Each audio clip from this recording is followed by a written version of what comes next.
Hello, everyone. Welcome to VIDA News Live. This is today, Thursday, June 11th. I am Dom Garrett, Senior Correspondent for VIDA News. Thank you so much for joining us. My guest a little bit later on the program is Mr. Clive Bates. Clive is a wonderful health policy expert. Sorry about that. He is a health policy expert, has worked for the UN in Sudan, Greenpeace, IBM. He is the director of the Counterfactual, which is a consultancy focused on sustainability and public health. He and I will be discussing his presentation from the Global Forum on Nicotine today, as well as getting his thoughts on the state of tobacco harm reduction around the world. But before we get into that coverage, I do want to share with everybody very quick. If you remember at the top of our broadcast last week, we discussed the connection between tobacco harm reduction and the right to health and the right to life and the protests, the Black Lives Matter movement that has been happening here in the United States. As you may have seen, those protests have continued. They have left just the United States. They're happening all around the world with people speaking out about racial injustice and systematic racism. Now, while these protests specifically here in the United States started around police brutality, we've seen that conversation has opened up. And as we mentioned last week, one of the things that we will be doing here at VIDA News is continuing that conversation. As you may well know, systematic racism is not just stuck in one specific area. That is the whole point behind systematic. It is pervasive, it is everywhere, and it is certainly found inside of tobacco control policy around the globe. So I just want to let everybody know that we will be continuing that conversation. Our next two broadcasts are very much focused on the Global Forum on Nicotine, however. If you are unfamiliar, the Global Forum on Nicotine is a two-day international conference focused on the role of alternative nicotine products and how they may help people stop smoking combustible tobacco. There are 1.1 billion smokers in the world, and this specific conference is incredibly important to be able to discuss these topics because misinformation and campaigns from well-funded propaganda machines have really just stolen the conversation away from what it should be.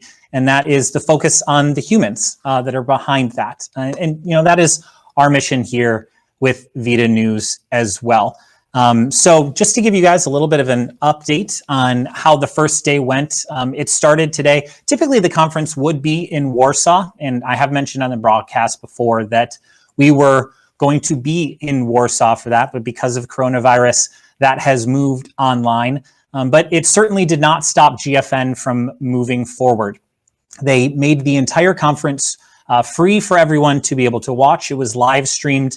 I believe at the peak, there was somewhere around 1,200, 1,300 people that were watching. It started early this morning for us here in the United States, but we were up and watching the entire first day, and we will be watching the second day tomorrow. There was some really fantastic conversation that happened. There was a few interesting points that I wanted to be able to highlight. We will, just so everybody knows, we will go further in depth on the conversation on all of the different speakers. There's 30 speakers over the course of 2 days, and we can't obviously cover all of it just in this broadcast today. So we will make sure to bring you deeper coverage on that. But you know, the panelists today and all of the speakers, it started off looking at just what the global state of tobacco harm reduction is. What are the conversations that are happening? Our guest today, Clive Bates, actually was the one that kicked off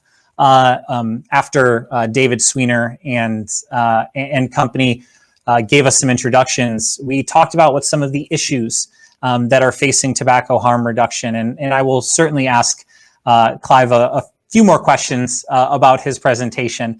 But one very in particular panelist by the name of Will Godfrey. He is the founding editor-in-chief of Filter magazine. You may know Filter. They speak quite often about tobacco harm reduction, as well as other harm reduction inside of the drug use arena. But he was talking very specifically about the role of journalism, and mostly how journalism has failed, specifically in highlighting the users of these alternative nicotine products and the people that want to be able to quit smoking. And there was a couple of really interesting points that he made that I wanted to make sure to bring here. And that is that, right now we have a negative feedback loop that has been created between media and the government. The sensationalization of certain issues, certainly we saw in the United States with the vaping crisis that we saw, government agencies and media bodies taking specific parts of stories and blowing them out of proportion and not necessarily focusing specifically on the correct facts. And a lot of that does come down to the demographics that are actually inside of these different media rooms who are covering this. Instead of focusing on the people that are actually the most affected by these issues, and that is people in low and middle income countries, minorities who are disproportionately affected by the death and disease of tobacco. Quite often, it's instead focused on, say, the youth vaping epidemic, or people, honestly, that just look like me. And I want to take this time to be able to reiterate that exact script, that exact thing that you see other media organizations do, that is what we are attempting to shift and change the focus on here at VIDA News. Our goal is to be able to lift up different voices all across the world. Obviously, we have had some coverage recently that is focused on the United States, but as you saw from our first special report in Colombia and in Latin America, and the special reports that we have planned, as I mentioned at the top of this broadcast, I hope that you can be able to look at us here at VIDA News as an opportunity to get out of that echo chamber and start focusing on the stories that are incredibly important. There was a lot that was covered today in the first day of the Global Forum on Nicotine, but I think that it really was summed up very well at the keynote address that was given by Louise Ross. Louise has worked in public health in the United Kingdom. She was one of the first to be able to embrace the use of alternative nicotine products from a governmental side as a way to be able to look at tobacco harm reduction. Louise was very honest in how she admitted that at the beginning, she was honestly skeptical of vaping. She actually wrote an op-ed talking about how she wasn't really sure about this, wasn't sure what the dangers were. But as she said, her curiosity got the best of her, and she was able to dive in deeper. And just a month later, she reversed course. And she found that these products work, saw the life-changing opportunities that they have. And this is not just nicotine vapor technology, but things like smokeless tobacco, Swedish snus, things like nicotine patches, heat not burn products. There's a lot of options out there. And the thing that struck me about Louise was the fact that she did not know all of the information. She had her first initial thoughts that are obviously colored by her biases around the tobacco industry and things like that before, but she was accepting of new information. She took that new information and she changed her mind. That openness, that willingness to be able to admit that we do not know everything and to accept new information, to be able to wrestle with that internally and then actually have that be an external thing that we say to our friends and family, to our loved ones, to our colleagues, the people we work with. It is that exact behavior that I hope that all of you can be able to experience, and it is that exact behavior that I hope the people that we are trying to reach can do that as well.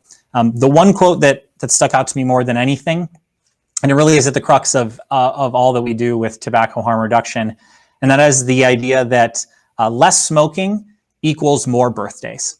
And I believe that is what we all want to see for the people that we know that are a part of that 1.1 billion people that smoke, to the people that we don't know. We're all about reducing harm and saving lives. And I found that to be absolutely amazing. We will be back tomorrow with more coverage from day 2 of the Global Forum on Nicotine. There will be an entire section tomorrow that will be focused on the challenges of tobacco harm reduction science and COVID-19. We have touched on that very briefly on this program. We will be able to do that a little bit more tomorrow. There's expert panelists that will be able to give us some of the top information, and we are excited to be able to share that with you. A quick transition here. Right before we speak with Clive, I want to give everybody a quick update. If you remember on our program last week, we got to hear the beginning of the story of Chris Garland. Chris is a tobacco harm reduction advocate who lives out in Oakland, California. And the conversation, unfortunately, due to some connection issues with Chris, was cut short. However, I did have the opportunity to be able to connect with Chris via Zoom the next day. We recorded the conversation, and I wanted to be able to play just a little bit of that for you right now. I try to help as many people as I can when I'm vaping outside and people approach me with the, they said that's not good for you. And I'll be like, who told you that? And they're like, well, I saw it on the news. So I'm like, oh, okay, well, let me try to explain to you in brief how vaping works, and try to explain to you how some media companies, how they talk about vaping, how they explain how vaping works. And that's when I just really got involved with it. I mean, because as a person who vapes, or any person that uses, a tobacco harm product, and you feel how you feel about it, how it's changed your life and gave you a different perspective on things, and gave you an extra 10 years to live. Once you have that kind of feeling, you want to defend those products. You want to stand up against people who say anything bad about those products, those misinformed people, and it's not their fault. It's just because when you read, when it's billboards on the side of buses with 10-year-old kids holding, a little vape pen or something like that. Yeah. And when you see all this all around, and you see the commercials and you see the ads, and it's just like, it's up to us in the vaping community to explain to people the true benefits of vaping, and try to dispel the rumors and the lies that are being fed to a good portion of Americans as well as the world. Our conversation, my conversation with Chris was absolutely fantastic. I honestly could have been talking to him for hours. In the coming weeks, you will be able to see some of those clips that will come out. And when we have that entire interview put together, we will make sure to share it with you here, right at VIDA.news. And the best way to make sure that you can see that is to go to VIDA.news, which is our website, and sign up for our weekly email digest. Every week, we break down all of the different stories that we cover here on our broadcasts, as well as our other tobacco harm reduction updates and the featured voices. And we wrap that up for you, and it's delivered directly to your inbox. So please go to VIDA.news to sign up for that. And while you're there, you can also, if you feel so led to, you can join our Patreon. Here at VIDA, we want to have that independent level of journalistic integrity, and that includes diverse funding sources. So please check out Patreon. You can go to patreon.com/VIDA News to see all of that there. Okay, now that we're done with all that, I'm very excited to welcome on our guest. I talked about him right at the top of the broadcast. He is the director of the Counterfactual, Mr. Clive Bates. Clive, thank you so much for joining us today. Hi, Dom. It's a pleasure. How are you doing on the other side of the pond? How are things? It's good. I mean, I'm feeling very pumped and very fired up after the day at GFN. I mean, some of my favorite people have been performing out of their skins, basically, telling it as it is, telling it as they see it. I completely loved Louise Ross's Michael Russell oration. That was just a highlight for me. Absolutely brilliant. But the whole thing has been really, really inspiring. I chaired questions and answers earlier, and it was really, really good in my view. The questions that were coming up, really thoughtful, the kind of discussion you really want to have at a conference like this.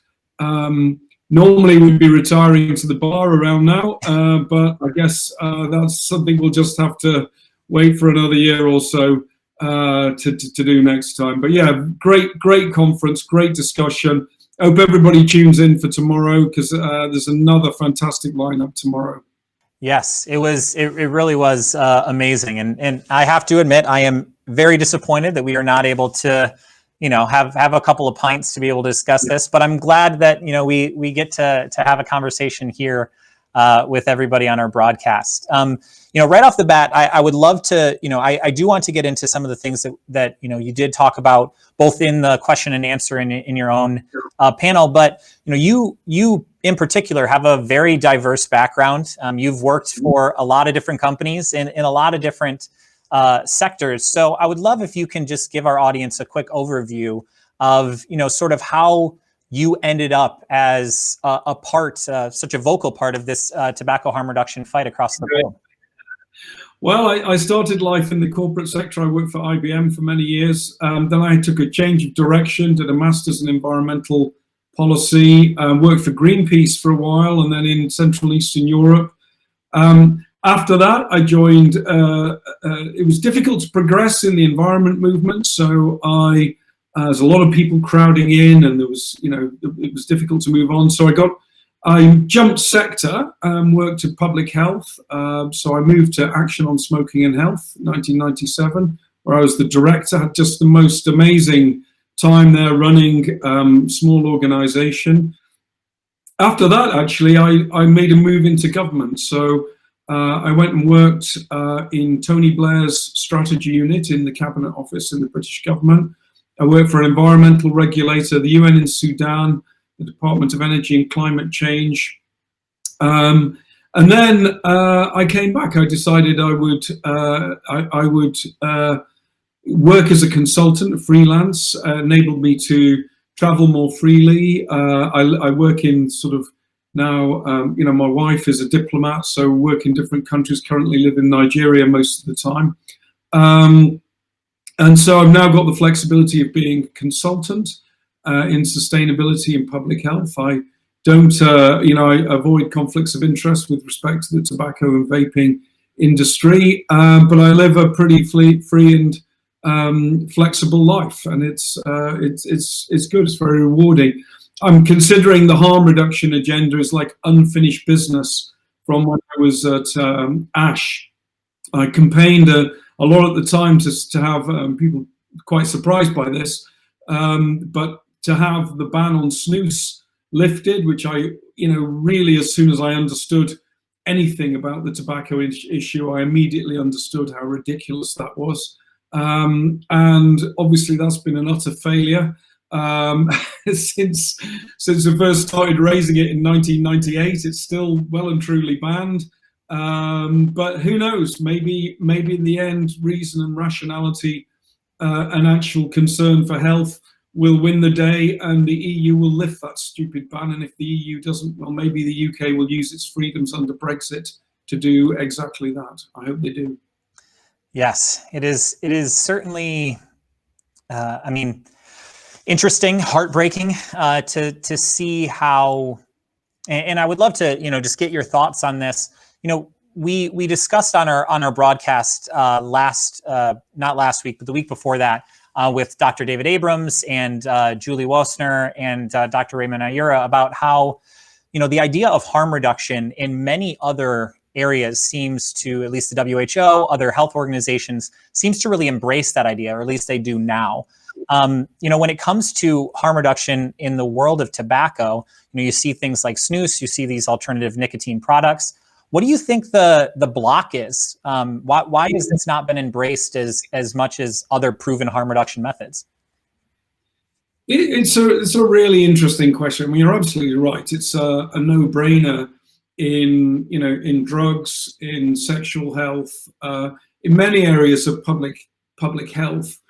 We don't assume that we can make people stop whatever it is behavior that we somehow disapprove of as a society or think is wrong, but that we can do things that will reduce the harm to them. And it's just absolutely obvious.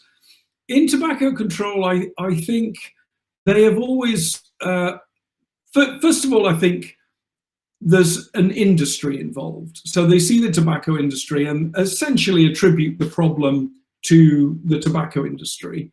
And therefore, that any sort of equivocation on that is somehow a concession to the tobacco industry. It's simply not the case. The use of cannabis or opioids, the issues of prostitution and sexual health issues. These things are all hardwired in society. There's not a commercial actor pushing them along. They're much more subtle and complicated problems. And smoking and nicotine use is the same. It's not generated by an industry, and it's not a concession to an industry to reduce the harm caused by it, as if that's somehow a bad thing to do. The other thing I think, and this is a really nasty side of this debate, is that the harm is in effect, it's part of the package of pain that's designed to make you stop doing the habit that society sort of disapproves of.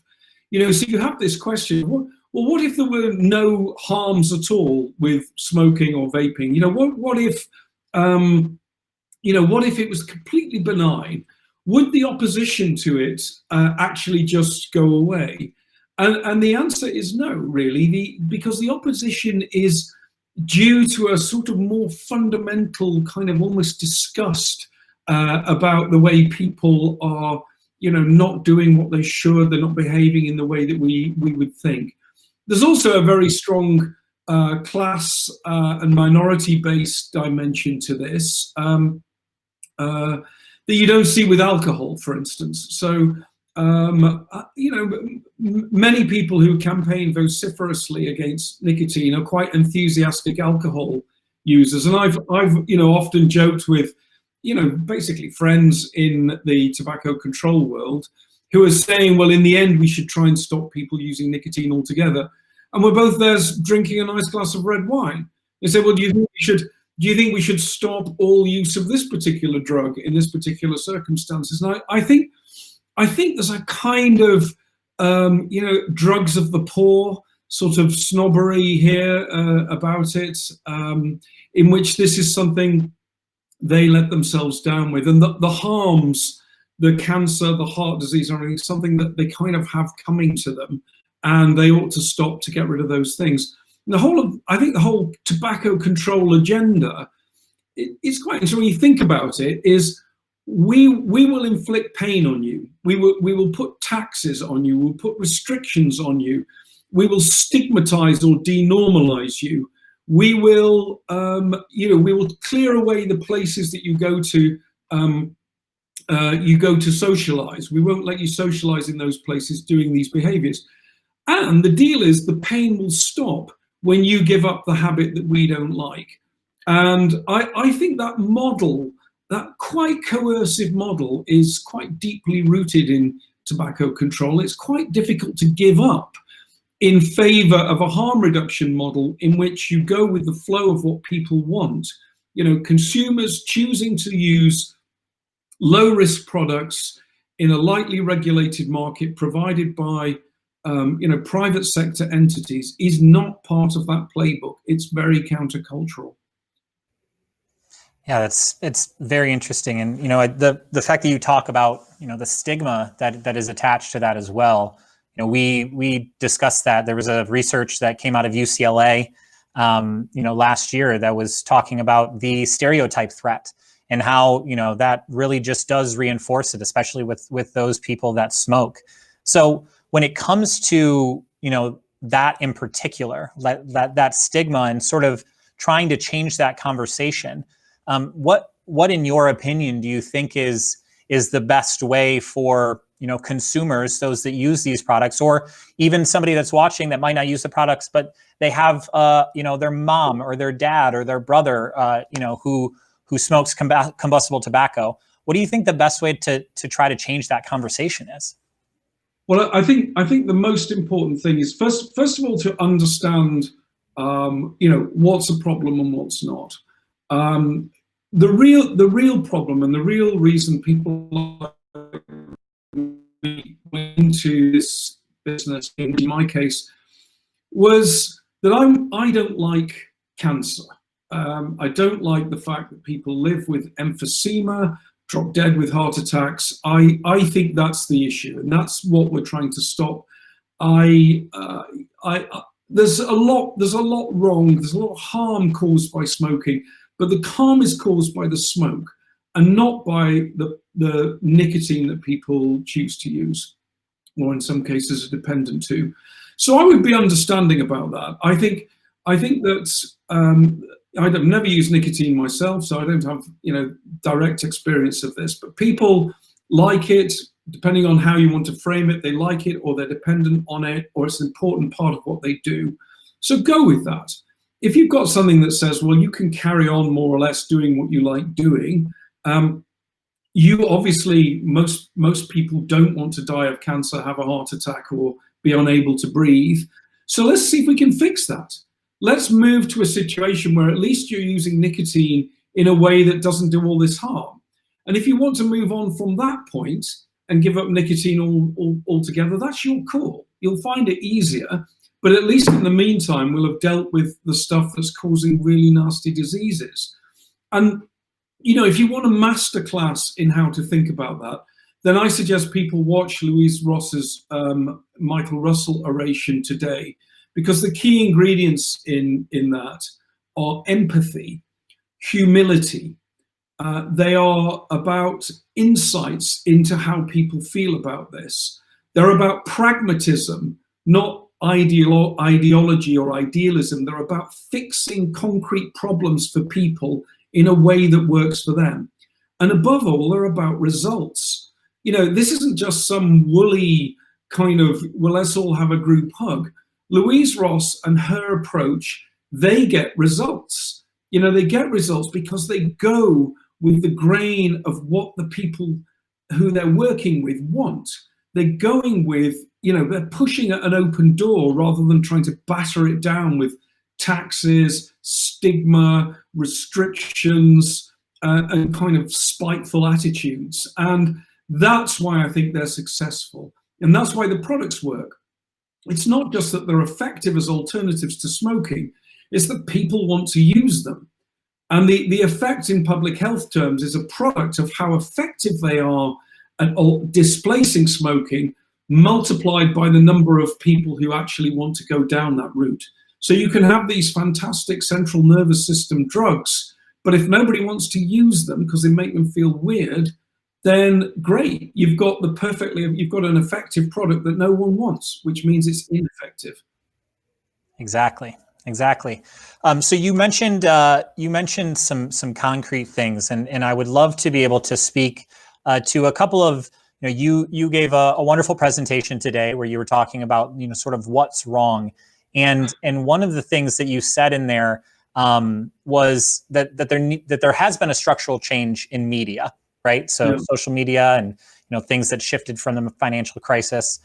We obviously here at VIDA News, we are a media organization.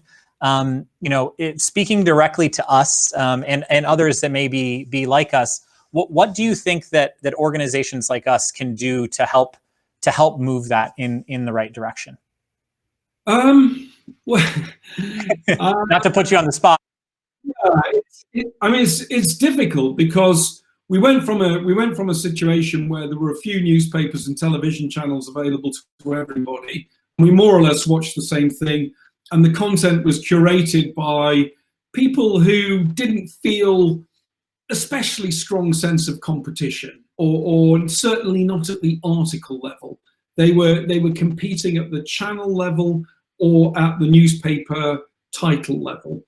And now what you have is a massive cacophony of sources crowding everybody out, and then basically the user is choosing the content they want, unfortunately, usually according to their priors, their preconceived notions, often looking for reinforcement rather than challenge, and often I think just hoping to find even more extreme versions of their own position to consolidate their own world view. And of course, hate-fueled nonsense that you want.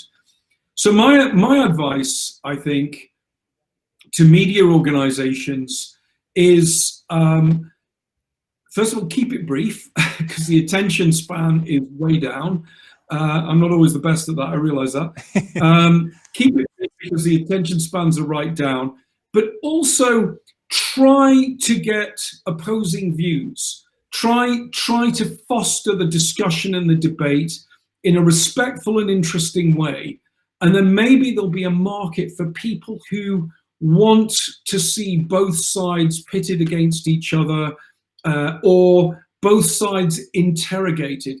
Even if that's not face-to-face, maybe you just interrogate in a more challenging way each of the views that, views from different sides of the spectrum, and then people can make up their own minds. I would like to think that there'll be a growing market for well-edited and curated debate as people realize that the kind of ultra-polarized echo chambers are actually not really worth very much, and they're kind of reservoirs of stupid rather than, kind of pools of insight. Yes, I think that's a wonderful point, and it's one that Dr. Glover actually was talking about during the Q&A that you hosted earlier, where she was mentioning that it's not necessarily always just about that common ground, but it's about finding that healthy debate and actually having that type of a discussion, because that's that is where innovation does happen. So do you have any and obviously we were just discussing media companies, but more for even individuals, like what are your thoughts on the best way to be able to sort of bring more people to that table with opposing views? Because it seems now that a lot of people are just very much set in their ways, and they believe either prohibitionist or harm reduction. What do you see as a way to sort of bring those people together?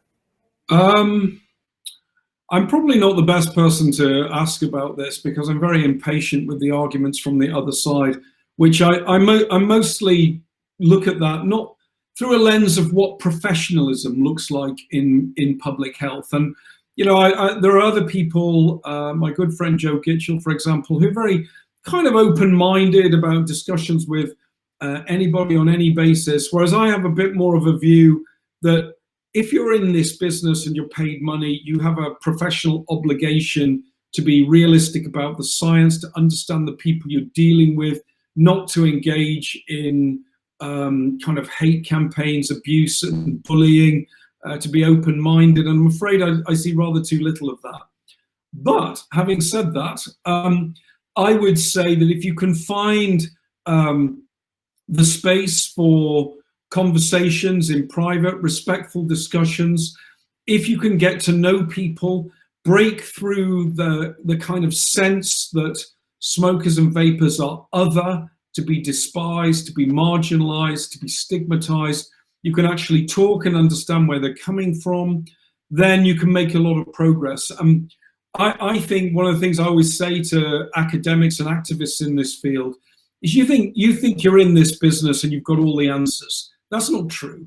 Okay, you're very certain about the youth vaping epidemic, about banning flavors, about nicotine limits, about prohibitions. You are way, way too comfortable with your certainties and your priors. And what you should have, because you're dealing with actual human life here, actually people getting cancer, actually people dying in misery, you should have a duty of curiosity. And I've said this many times, so apologies if people have heard this, but David Sweena opened the conference by reminding everybody that we have seen the cigarette consumption in Japan fall by around a third in just over 2 years. Now, you in the public health field should be curious about that. You should be asking, how on earth did they do that when we've totally failed to do anything equivalent anywhere in the world ever, except in war or, you know, natural disaster? And you should be on a plane, landing in Tokyo, trying to find out. You should be trying to understand. You should be, when you finished in Tokyo, you should be getting on a plane and flying to Stockholm. To find out why the smoking is only 7% and cancer and heart disease is anomalously low amongst the male population, because that is the proof of concept for harm reduction. You should be trying, you should be talking to vapors, and there are, if you look on the CASAR website, the American Consumers Organization website, you'll see well over 10,000 individual testimonials. You shouldn't dismiss those as like, oh, it's an anecdote, it's not science. When you have 10,000 people telling you something, you should listen. You shouldn't go, well, they're just users, what do they know? They haven't run a randomized controlled trial, which, by the way, are unsuited to measuring a phenomenon like vaping. You should be curious about it, and you should be down there trying to understand. You should be spending a day in a vape shop, talking to the owner, and maybe, if you can, chatting to the customers. Not sticking a probe into them or, you know, trying to measure the air quality, but trying to understand what they actually think. I would consider that to be good public health professional conduct. On my side, I think we should understand where they're coming from. We should understand what they're fearful about, what it is about young people. I can't be too sympathetic because I don't agree with them and I don't believe any of their arguments. But we should be able to engage on the subject of young people. Okay, now the situation is much more nuanced than the headline figures would have you believe. It's a much more subtle problem. The causes of youth vaping are more subtle, and where vaping fits in the landscape of young people's problems is also not what you get from the narrative about it. So that's some of the ideas I think I have on that area. Those are fantastic ideas. I do want to remind everybody that if you do have any questions for Clive, to please make sure to drop them in the comments below. If we're unable to get to them here, you know, we'll make sure to tweet them at Clive, and I'm sure he'll be able to give us any answers there. I do want to ask you one more question, because I do feel like you are very well equipped to be able to answer this. You know, in the Q&A, there was some discussion around the WHO. And, you know, we see that increasingly there is less and less public and governmental funding for the organization, and more, you know, individual or philanthropic organizations that are using the WHO to essentially be able to push their own agendas around the world. You know, the news very recently, obviously for other reasons, but the United States has decided that they are going to withdraw funding. Do you think that we're coming to a point where, you know, the public may actually lose faith in the WHO as a sort of as an entity that can, you know, not just have these personal agendas? Is there a vacuum that's being created for, you know, Bloomberg Philanthropies and the Gates Foundation to be able to step in? Well, I mean, first of all, I mean, WHO, I have some sympathy for WHO. Their problems really are quite profound. The member states should step up to the plate, fund the organization properly, ensure it's properly managed, and that it does the right things. The number one right thing it should do is to prepare for transnational infectious disease outbreaks and pandemics. I mean, if that's not obvious now, it was obvious before, but if it's not obvious now, someone's missing the point. That is clearly the mandate that it should be able to do. And these things are terrifying. And we're getting off lightly, believe it or not, with this pandemic. There's potentially much worse to come. And the readiness for that is really important. I remember the early days of the WHO's work on tobacco, the Framework Convention on Tobacco Control. And the idea there was to basically help governments make good policy on tobacco by creating norms. Now, what they've strayed away from that, and they've become like a campaigning organization now, not just generalizing good sound practice, helping countries do that. They've moved into a much more assertive campaigning role. And that is partly because they are funded from private contributions from the likes of Gates, Bloomberg, Vital Strategies, one or two others, where money is in WHO. I don't think it's just the money. I think ideologically that's where they have drifted. And that is very dangerous territory for them to get into.